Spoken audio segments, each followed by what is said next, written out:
Government میں بھی جو بندے بیٹھے ہوئے ہیں یہ کوئی عرش سے اترے ہیں, آسمانوں سے مخلوق اتری ہے, ٹھیک ہے, کچھ خلائی مخلوق ہو سکتی ہے, ٹھیک ہے, مگر یہ عرش سے تو نہیں نا اترے, یہ ہم ہی ہیں, یہ ہم میں سے ہی ہیں. ایک بندہ ایک اللہ کے نیک بندے کے پاس گیا, اس نے کہا کہ جی میری یہ اس طرح دکان ہے, برکت نہیں پڑ رہی, مثلا نقصان ہی نقصان, اور یہ عام آج کل بھی میں جس چیز میں ہاتھ ڈالتا ہوں پیچھے ہو جاتا ہے, میں جس چیز کا کاروبار شروع کرتا ہوں نقصان ہو جاتا ہے, مجھے کوئی نصیحت فرمائے. آپ نے مختصر اس کو کہا, اللہ کے نیک بندے نے کہا اس سے کہ ایسے کرو, تم اپنی دکان میں جا کے نا جو کچھ تول کے دیتے ہو نا ایمانداری سے دو, اس کے اندر گھپلا نہ کرو. یا آپ ویڈیوز دیکھتے ہیں کہ وہ ریڈی لگی ہوئی ہے اور اس نے نیچے پیچھے دوسرے شاپر رکھے ہوئے ہیں, وہ آپ نے وہ ہیر پھیر جو کر رہے تھے. تو بیسکلی اللہ کے نیک بندے یہ کہہ رہے تھے کہ بھائی یہ کام نہ کرو. وہ واپس گیا, اس نے جا کے بالکل ایمانداری کے ساتھ تولنا شروع کیا. اتنی برکت ڈلی, اتنی برکت ڈلی, اتنی برکت ڈلی کہ ہر بندہ دوسری دکانیں چھوڑ کے اس کی دکان پہ آ جاتا تھا لینے.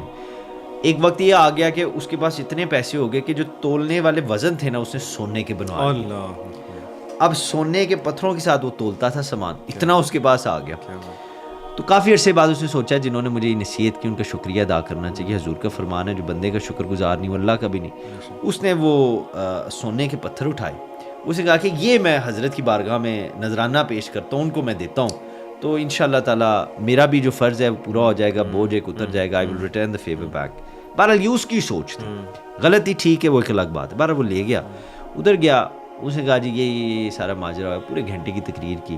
اس نے کہا جی یہ آپ کے لیے جناب میں لے کے آیا ہوں, ٹھیک ہے, یہ سونے کے پتھر. انہوں نے کہا تم ایسے کرو, ان کو جا کے نا دریا میں پھینک دو.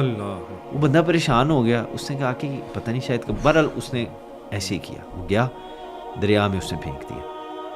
دریا میں بہتے بہتے ایک کنارے سے دوسرے کنارے پہ چلے گئے. دوسرے کنارے پر ایک بندے نے اٹھایا, اس نے دیکھا, وہ پہچان گیا کہ یہ تو فلاں دکاندار کا ہی ہے, کیونکہ اور جس نے اتنا, تو اس نے وہ اٹھایا, وہ واپس اس دکاندار کے پاس لے آیا. اس نے آ کے کہا کہ یار یہ تمہارے دریا میں بہتے ہوئے جا رہے تھے, مجھے ملے تو یقیناً تمہارے گمے ہوں گے, تو میں ہی لے آیا. اس نے لا کے جب اس کو واپس دیا نا, وہ اٹھا کے دوبارہ حضرت کی بارگاہ میں آ گیا. اچھا, اس نے کہا کہ جناب یہ دیکھیں یہ میں نے پھینکی ہیں, یہ واپس آ گئے. تو آپ نے فرمایا کہ اسی لیے تمہیں یہ میں نے کہا تھا کہ جو تم اللہ سے اجر لینے کے لیے کام کرو گے نا, ٹھیک ہے, اس میں تمہیں کبھی نقصان نہیں ہوگا. اس کو پھینک بھی دو گے واپس ہمارے پاس آئے گی. کیا بات ہے, کیا بات.